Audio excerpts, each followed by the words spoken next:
Nitesh Rane go back. Hindu जन आक्रोश मोर्चात घुसले मराठा आंदोलक. 10 जण पोलिसांच्या ताब्यात. भाजप आमदार नितेश राणे यांनी हिंदुत्वाच्या मुद्द्यावरून सध्या जोरकसपणे आवाज उठवलाय आणि काही दिवसांपूर्वी त्यांनी पोलिसांबद्दल केलेल्या विधानावरून राज्यातील पोलीस कर्मचाऱ्यांनी नाराजी व्यक्त केली. मात्र काही पोलिसांकडून हिंदूंना डावललं जात असल्याचं सांगत नितेश राणेंनी आपली भूमिका स्पष्ट केली. सध्या हिंदू जन आक्रोश यात्रेच्या माध्यमातून ते दौरा करत आहेत.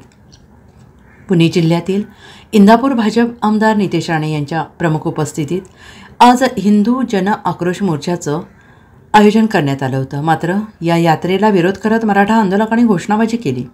एक मराठा लाख मराठा अशी घोषणाबाजी करत राणेंच्या यात्रेला विरोध केल्याचं दिसून आलंय आणि यावेळी पोलिसांनी आंदोलकांना ताब्यात घेतलंय. शहरातील छत्रपती शिवाजी महाराजांचे आजोबा वीरश्री मालोजीराजे भोसले यांच्या इंदापूरमधील गढीवरील अतिक्रमण हटवण्यासाठी हिंदू जन आक्रोश मोर्चा काढण्यात आला. यामध्ये आमदार नितेश राणे, हरिभक्त परायण संग्राम बापू भंडारे पाटील, सागर भैया बेग यांच्या उपस्थितीत हा मोर्चा काढण्यात आला आहे. मात्र या मोर्चादरम्यान काही मराठा आंदोलकांनी मनोज जरांगे पाटील यांच्या नावाने घोषणाबाजी करत यात्रेला विरोध केला आहे. एक मराठा लाख मराठा, मनोज जरांगे तुम आगे बढ़ो हम तुम्हारे साथ है, नितेश राणे गो बॅक अशा घोषणा आंदोलकांनी दिल्या आहेत. Bureau report, SBN Marathi, Pune.